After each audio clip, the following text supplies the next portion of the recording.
Good afternoon. My name is Joanne, and I will be your conference operator today.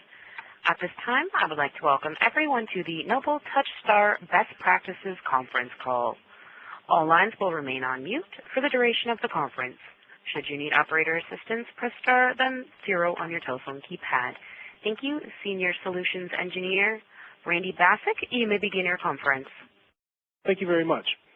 I want to welcome you all to another in this series of webinars that we give at Noble Systems. I'm happy to give a presentation today on the Noble TouchStar product and pertaining to best practices. Basically, these best practices are a combination of knowledge that I've learned through the years. Some of it I've learned through being on site at many different call centers and had conversations with people at on site about what their needs and the way that they handle their system. And I'm more than happy to share that information with you. And then I also have many years of experience in the IT data processing type environment. For those of you that don't know me, Randy Bassick, Senior Solutions Engineer, Noble Systems. I came from the TouchStar acquisition. I've been employee with the TouchStar company and now Noble Systems going on 8 years now. And as I mentioned, I've traveled quite extensively. I used to be the director of training for TouchStar. Most of the training material and videos and webinars that we used to do back in the TouchStar days were all coming from me.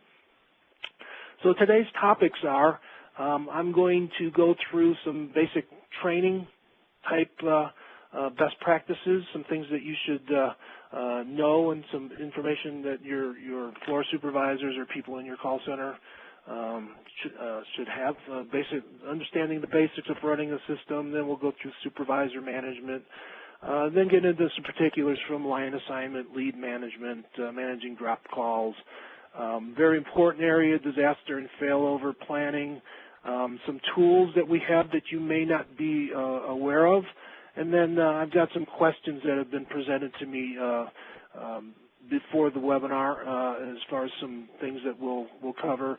And then if you do have any questions during the webinar, I do have a way that I can view them on the screen. If you can submit them that way, I'll try to review them. Or if I don't answer something of your concern, you can email us back at the end of the webinar, and it'll filter back to me, and I'll respond back to you.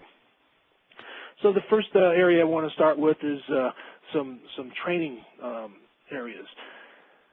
As I mentioned before, I've done some extensive traveling, been on site in several hundred call centers through the years, and I find a lot of similarities in call centers, but I also see some differences in call centers. And I see, as far as what the tools or the methods for success are, they vary. And one of the common denominators that I definitely see industry-wide, and then the different markets, collections, telemarketing, healthcare, charitable resources, those type of areas.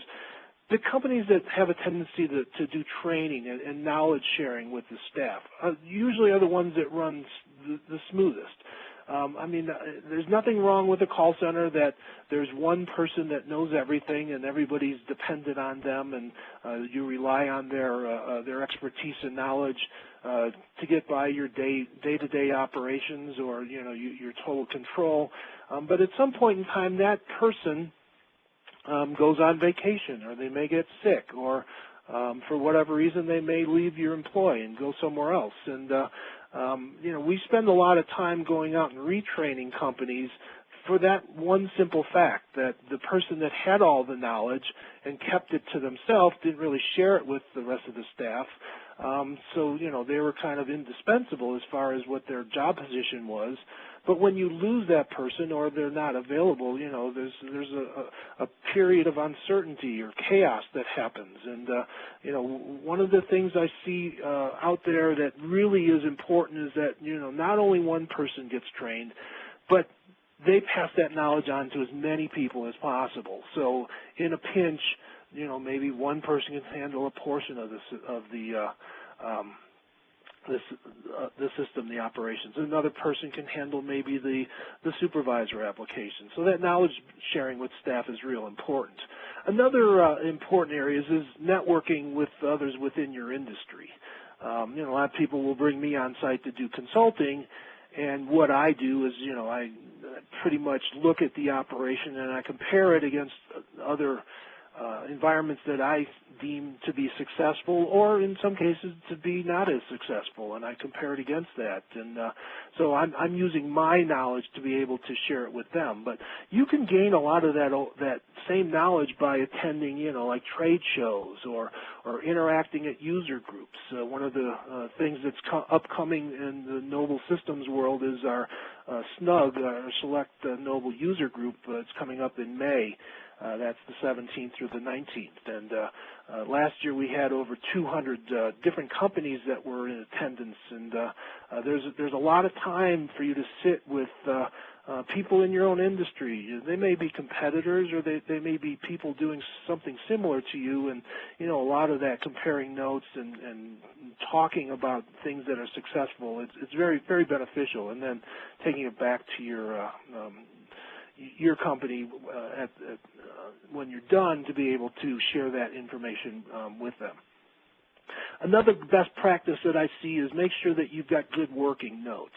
Documentation is very important, especially if you're doing multiple shifts or multiple working 5-day, 6-day, 7-day weeks where you may have different people doing different things. And one of the things that we do with our support department, we have a very, very extensive knowledge base. And basically, one of the requirements of our support reps is that if you're working on an issue and you don't find it in knowledge base, you are required to submit this to our knowledge base administrator to make sure that that gets updated into the knowledge base. And if something similar to that comes up in the future, you've got it documented. So, documentation is very important. And, if you do wind up with different types of problems, make sure you document the resolution. Make sure you've got it available in a notebook or, in a database somewhere that's accessible, that people who might need that information will have that. And, you can actually design levels of escalation. If you run into this problem, maybe you can take care of it internally. If you run into this level of problem, then you need to escalate it out to the support department. But having it notated and having it available to everybody that might need it is actually a way to help your company run smoother. Committing to continuous improvements. There's a lot of information out there. There's a lot of documents, a lot of webinars, a lot of self-training that takes place. You being part of this webinar today, this is all part of that continuous improvement portion of it. Make sure that you keep that in mind. Keep in touch with the training department. Training department here at Noble TouchStar is available. As I'm sure many of you know Raymond Stover, who's our technical guru. We all look up to Raymond, and he's available. His time is very precious and spread thin, but he pretty much maintains all the training activities right now and all the documentation and any videos that we may create.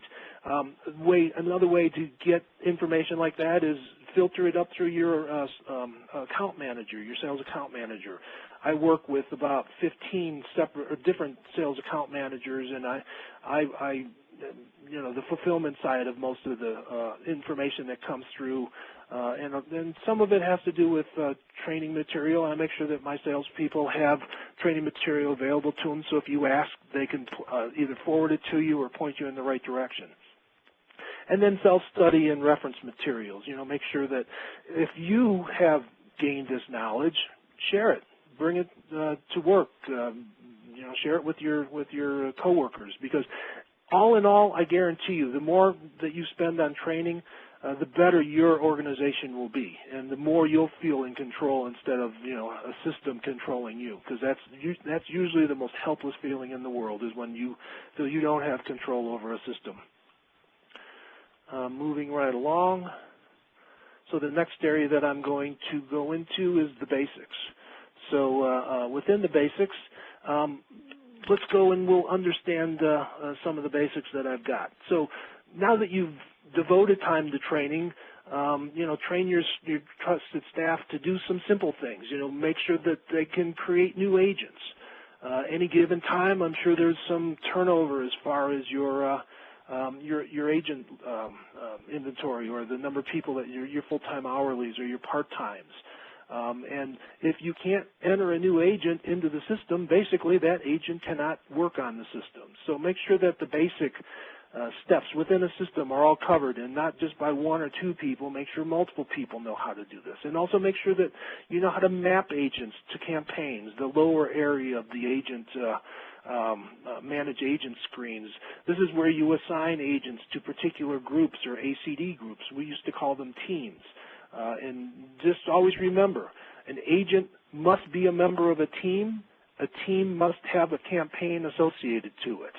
So, I mean, those are pretty basic and simple, but you'd be surprised how many call centers out there that, the basic supervisory staff, the floor, the day-to-day supervisors, they may not have the knowledge of how to do that. And it's actually a very simple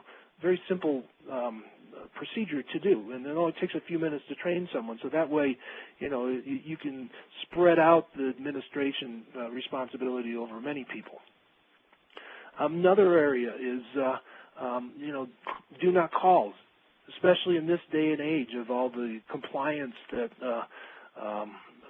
call centers are faced with, and different types of scenarios that you run through. There's actually a very, very simple way. If a call comes in, now, of course, if your agent is on a call with someone and they ask them to be put on the do not call list, the agent should know how to add that to the do not call list, just basically by selecting a button or selecting that feature in the script, and it will automatically add them to a do not call list. But there's also a manual way that you can do in real time, and this manual way can be utilized. It's a feature which is in the supervisor application, and it's called Add Temp Dial Record under the TouchStar menu item. Within there, if you enter a phone number in here, let's say like that person calls your front desk and they say, put me on your do not call list. We can intercept that call if it's in the list, if it's in the dialing dial table right now, by using this feature. If you put the phone number in and just add it and close, the system will automatically go out and scrub your entire dial table looking for that phone number. If it identifies it, it will flag it at that moment and make it ineligible to be called. And at the same time, it will also update it into your do not call table. So now the only thing I want to point out there is that real-time update won't take effect if that record has already been fetched for dialing. So if it's queued up for dialing, that queue will probably work its way through there within, a few minutes. So, I mean, I'm sure it's acceptable if someone says, take me off your list, that you may say to them, well, we'll put it in there. There's a chance you might get called in the next few minutes, but if you put it in here, make the entry in this area, that call will not, that call will be flagged with do not call, and it won't get called. Another area of concern is power versus predictive. This is always a huge challenge, When is the best time to use it? And, we say, and you'll hear this from many different areas, when you have more than 8 agents, we suggest that predictive dialing is a method that you should use. That isn't always a true statement. You can use predictive dialing with as few as 2 agents if you want. It won't work as efficiently. The algorithms that are associated with it will take a longer time to accumulate, so it will make adjustments in slower increments if you're using less than 8 agents. But for the most part, it will work. One of the suggestions, if you're using, a small group of agents, is you go into power dialing. Power dialing actually has 3 different types of algorithms here.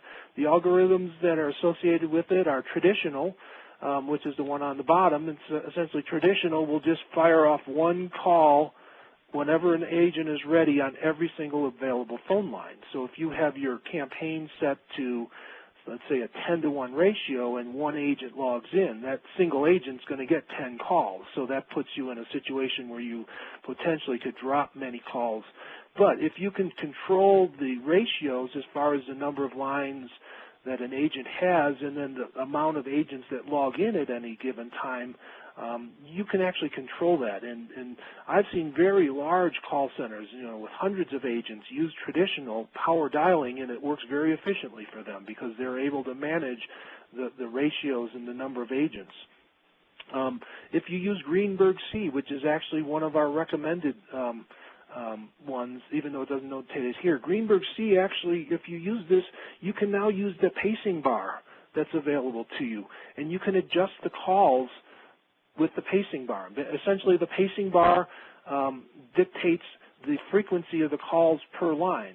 It still works similar to the traditional power dialing, but essentially what it does is it segments the calls. You can segment them out. Typically, if you set it to normal dialing, the calls will be spaced out every 15 seconds per line. If you get aggressive and you want to make calls quicker, if you push the pacing bar all the way up, you'll segment calls out every 2 seconds for available lines. And if you set it all the way to its slowest area, you can space it out to up to 25 seconds between calls per line.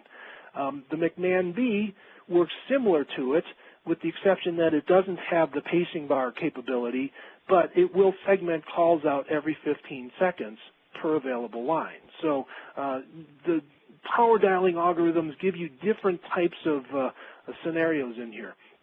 The other thing that I want to mention is that as far as controlling drop rates, there's ways to control drop rates automatically.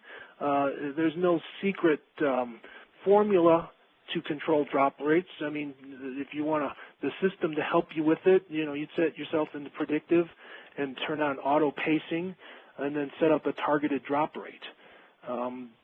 But I've seen a lot of call centers control their drop rates just through some historical observations on at what levels, at what ratios, at how many agents do I have, where should I set this system, how many lines do I need. I mean, it's not a real easy thing to grasp right off from the get-go, but in the long term, you can intuitively look at your system and know at what level of dialing and pacing that you're running at that you get more drops or less drops, and you can adjust yourself accordingly. The next slide has to do with some important things. Remember, predictive dialing begins when an agent logs on to the campaign, not when they go ready. So if you're experiencing high levels of dropped calls, look at, if you're in predictive dialing, how many agents are logged into their campaign and are not in ready mode or talking mode. If they're in wrap-up mode, the system's dialing for them. So analyze how long they've been in wrap-up mode for. If they're in not ready mode, the system's dialing for them. So, those two things alone can influence your drop rate. And for those of you that work in very high compliance type environments, that's a very important feature to be aware of. And I'm really surprised in a lot of cases that a lot of floor supervisors or people that are running the system aren't totally aware of that. So make sure, that's part of training, make sure that you are aware of that. Item 2, agents who are slow to become ready will cause an increase in dropped calls, resulting in slower predictive dialing. The first 20 minutes of the day, of the shift, are the most important times to get a predictive dialing algorithm working correctly. If an agent isn't ready to take a call when they first come in, don't let them log in. Only let them log in when they're ready to start work on the dialer. As far as the entire day, you may start out with the first half hour, 40 minutes, where you're getting high drop rates. Well, that's going to affect the rest of the day if you're using your auto adjustments. Agents should not log on to a campaign until they're prepared to immediately start talking or taking calls.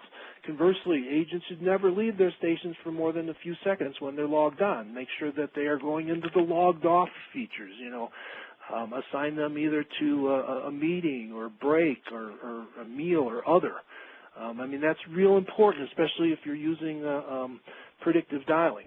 If you're in power dialing, these aren't as important. But remember that, it's good to have good habits across the board, because how's an agent supposed to know if a campaign is set to predictive or power? That's something only a supervisor can see. So, make sure that when you're doing your training, the training filters all the way down to the agent level, because the agents really are the most important feature of your entire call center, and the agent behavior can definitely dictate a successful system or a failure. So the next area I want to hit is under supervisor management. So in supervisor management, one of the things that I see as being confusing from my point of view, but it may be very efficient depending on what the situation is how many supervisors do you actually have running the system. It's okay to have supervisors running particular groups. It's okay to have them overseeing particular campaigns. But one of the things that we see is, you may have too many supervisors making adjustments on the system at any given time, and what one supervisor does for their group may affect what other supervisors are doing. So, do an evaluation of how many people are really running the system. I'm not saying that one supervisor running the whole thing is efficient, but look on how far you've broken that down, how far down the management tree do people have authority to go in there, and are they actually making changes, and are they actually affecting other campaigns or other groups? Are supervisors fighting over lines? Basically, the system is set up for the first campaign to take a line pretty much gets the line. So are you balancing your loads across the system efficiently, and are your supervisors aware of how to do this balancing? And then, who's the best person for the job? Are they trained properly? That gets back to the first thing that we talked about. The training aspect of at any given time, agents across the board, supervisors across the board, they really can make a difference in how your daily activity goes. Next area is line assignments. So we have two different types of line assignments. We can reserve lines. Basically, reserve lines under the Lines tab in Administrator is for inbound calls. We reserve lines for PBX transfers, or we reserve lines for manual calling. Make sure you've got available resource for that. Campaign line assignment, that gets back to our ratios. Are your ratios right? Do you have enough lines? People ask me, well, what's the best way to speed a system up? There's only one way to speed a system up, and that's to add more lines. And if you have a high drop rate, one of the best ways to control it is to lower your ratio, take lines away. There's no, like I said, there's no scientific equation that we can give you to manage this correctly, but we give you the tools to be able to manage it properly. Start with 0 lines and let the dialer manage line assignments for outbound dialing. There is a way that you can use a combination of lines and campaign line ratios or dynamic line assignment. I was at a call center in South Florida a few weeks ago where he had his system set up where he has spans or groups of lines that are set up, and he starts a campaign with X amount of lines. It may start at, say, channel 25 and go through channel 60. So those lines are reserved for this campaign. And then as agents log in, the first agent that logs in, actually the first line that gets assigned to it is line 25. And then the pre-assigned lines that were in that area actually go down to the ratio based on what the agent dynamic line assignment is, but you're able to identify the group of lines that this campaign or these agents are logging into. It was a learning experience for me because I hadn't seen anybody use it that way before. Make sure that you use something called Replace Me for inbound or IVR blast campaigns, meaning that if this campaign stops, that I can push that line assignment back to another campaign. I can share lines with multiple type of campaigns based on what my needs are. Line init. This is the area that I was talking about, where I mentioned you can assign using a range. That range can be either set with a start number with a fixed number of lines or that range, and you can override lines in use. You can set your priority from high to low, meaning that the calls will go out on the highest channel. In this case, if we were 10 to 20, it would start at 20 and then work its way back. Typically, by default, it's set from low to high, meaning that we dial from channel 10, 11, 12, 13. Line replacements. So you can replace my lines with other campaigns and replace with me when it's free. And if I shut down, I'm going to replace it with a campaign that you decide. So that's how line initialization or line assignment works. Under dynamic line assignment, which is your line adjust, this is where we can adjust lines based on agent login. And one of the two features we have here are the recalc lines on agent login and logoff, or direct ratio increase. If you select this first one, and if you go into the supervisor application and double click on the campaign or a parent campaign and select this recalc, if you move your slider bar and adjust your line ratio and hit save, that essentially in real time will make your line adjustments. So you don't have to do starting and stopping campaigns or move things around. That's designed to help you directly with that. The next area is lead management. Lead management essentially has to do with your lists. I've seen many call centers look at lists in a lot of different ways. Is this a good quality list or it's a bad list? Am I adjusting my fetch rates as far as, am I prioritizing certain campaigns over another? Am I, say like we've got the fetch and child campaigns, and let's say like we're going to fetch 100 records a minute. I would probably set my ratios for my lists that maybe I spent more money on or I know that are better quality. I'd set them with a higher fetch rate. Let's say like we set them to 50 fetches per minute. And then the lists that have lower capabilities or less susceptibilities as far as correct party contacts, I'd give them lower fetch rates. So that way I can adjust my system and ratio out the ones that are better than others.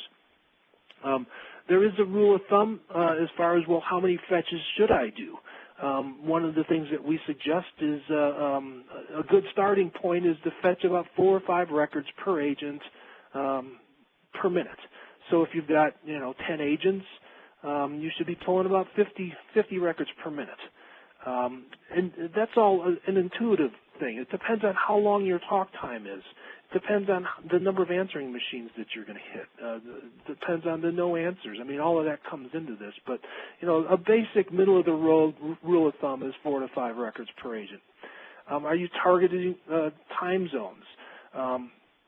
Are you doing more times or more calls into particular time zones based on the time of the day? I've seen some call centers that concentrate and call more on the East Coast earlier in the day and spend more time calling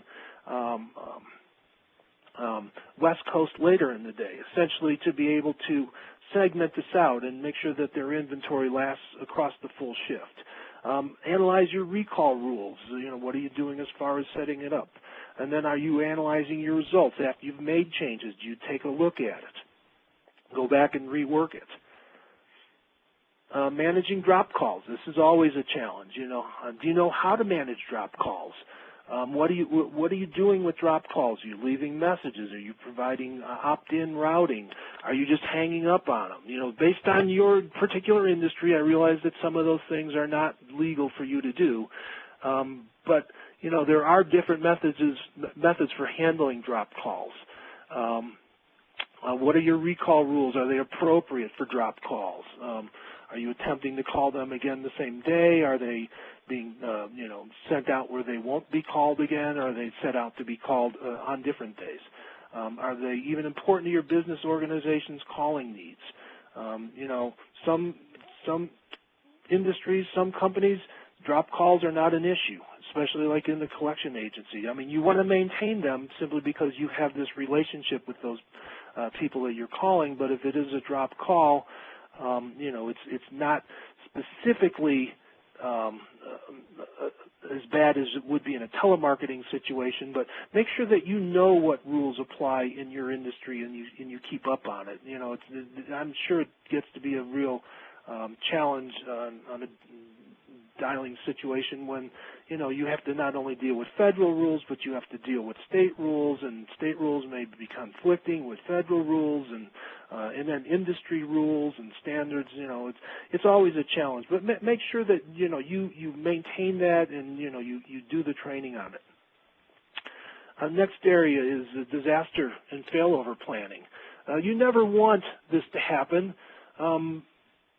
but basically it's realistic within any environment that's using technology, is that you may have disasters and failures. You know, I've dealt through the years with many areas that have been hit by hurricanes or flooding or you know, earthquakes or fires, things of that nature, forest fires.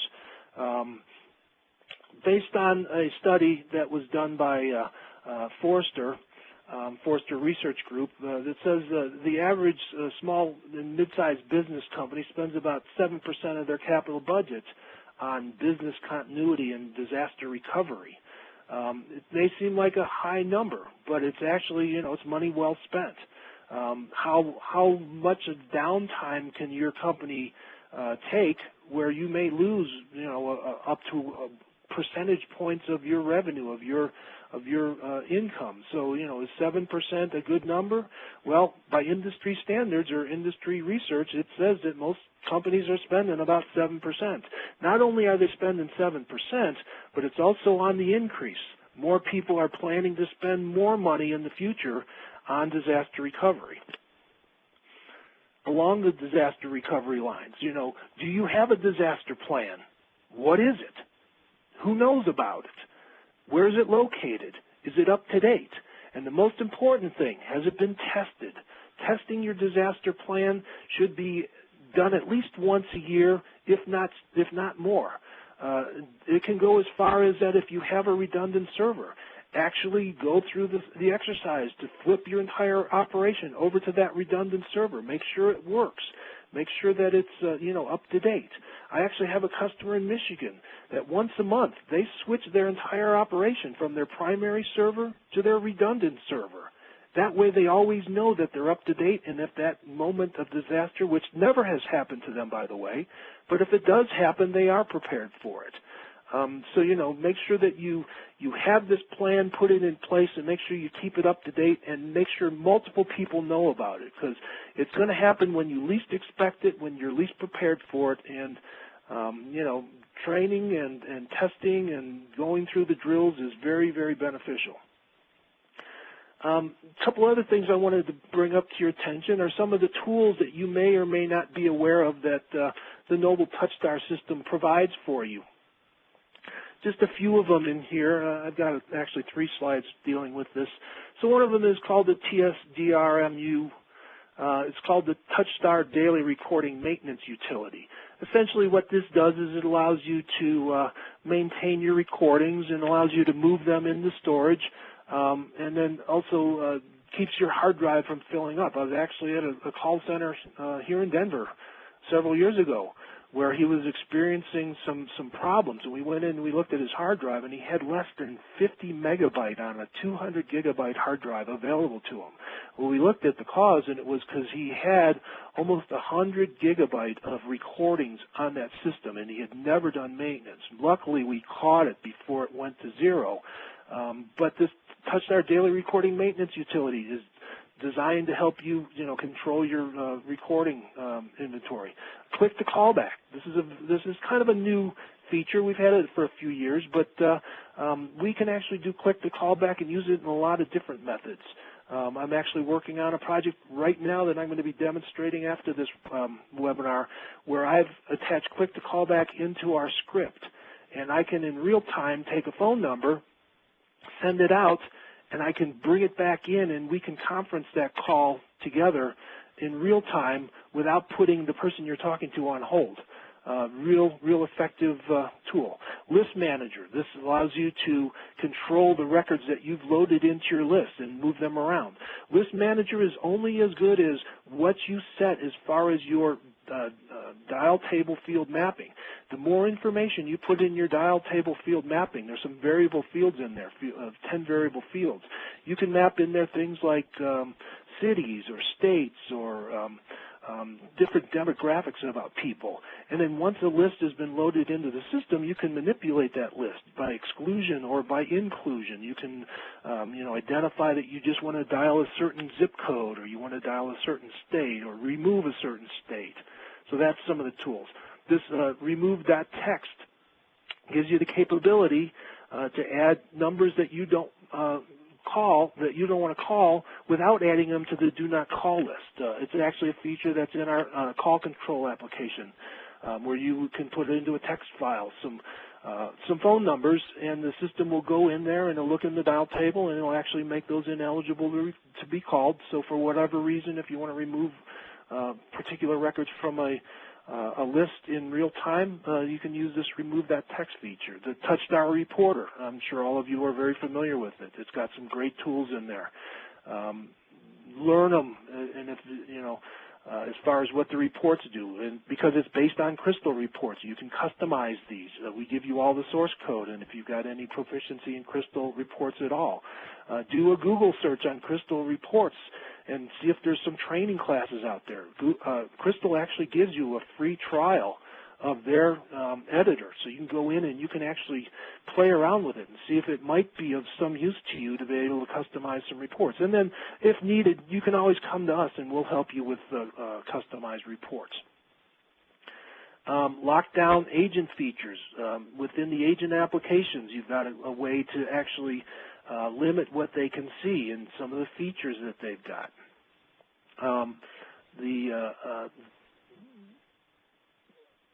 The Super Duper De-Duper, which is the SDDD, which is a catchy name that our lead developer came up with, actually allows you to go out and look through your entire database and find if you have any duplicates across different campaigns. If you've got multiple campaigns in there, and a lot of call centers are running large lists, and they may have 50, 100, or thousands of campaigns out there. Well, if you don't want to dial duplicate numbers, this is a way. It's a utility, and it's available to you. You actually have it in your system right now.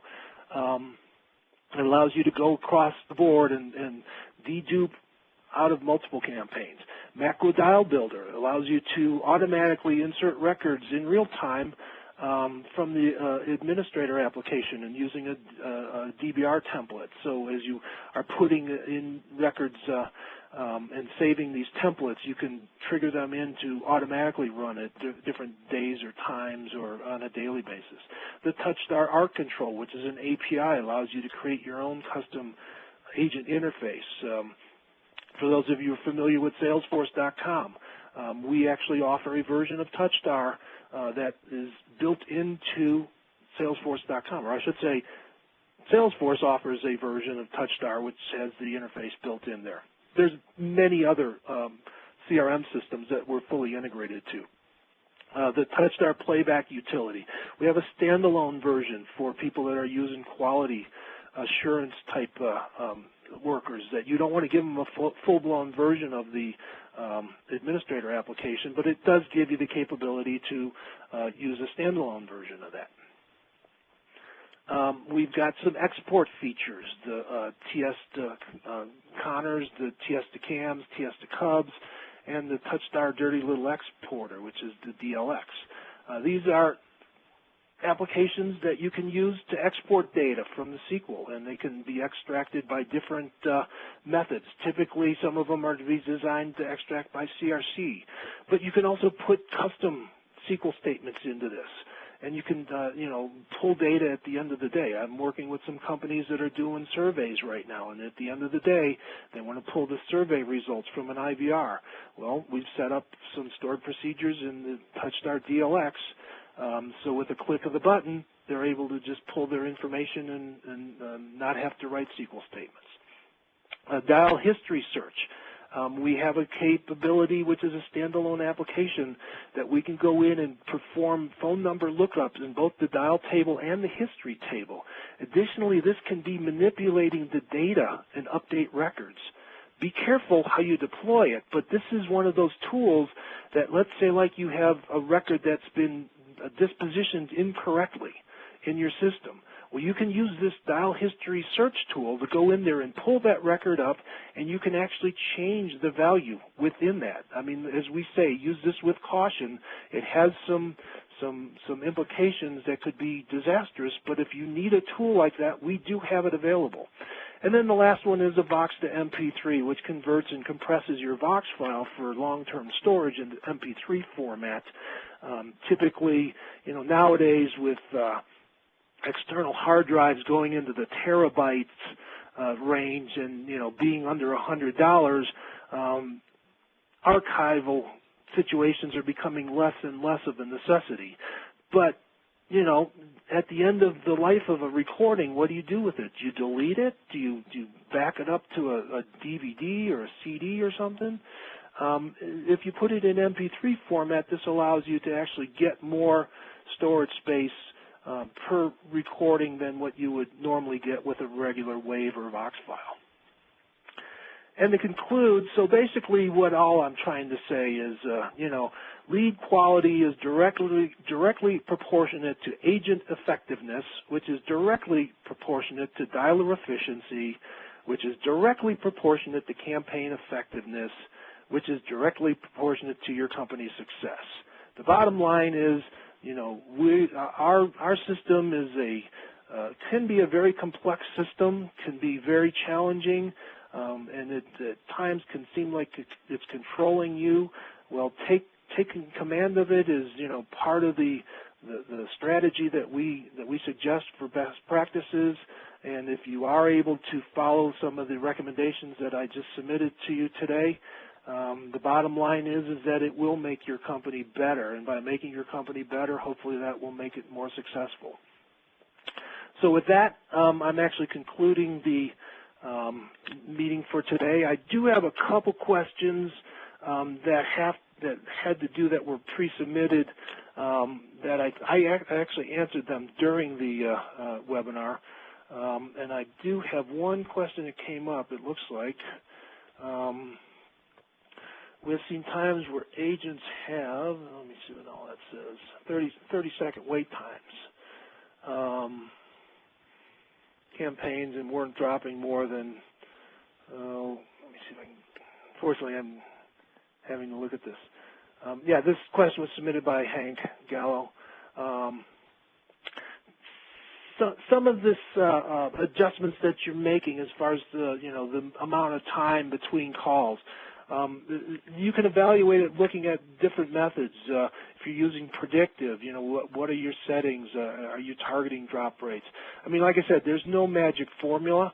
There's different ways that you can set your system up, and if need be, if you want me to myself or Raymond to take a closer look at your system, by all means, contact us, and we'll be more than happy to do some some triage or some looking at it.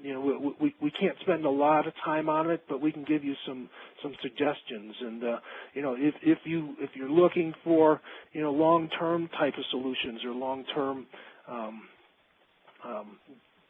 type of evaluations of your system, we're always available for consulting, on-site consulting. We provide it in a couple of different levels. We can do a training consulting type visit. We can do a business assessment type visit, or we can do a full-blown TOPS assessment. A TOPS assessment is the high-level consulting, business process consulting that Noble offers, and I'm actually part of that team. Where we come on site and we actually do the deep level, not only evaluation of how you're using your dialer, but how it affects your whole business, and what are your business goals at the end of the day. What do you want to have happen on your system? We offer all of that, and if you're interested in something like that, then by all means, please contact one of your sales account manager, and they'll be more than happy to put you in touch with us. So. I want to conclude the webinar for today. I want to thank you all for attending. It's been my pleasure to present this.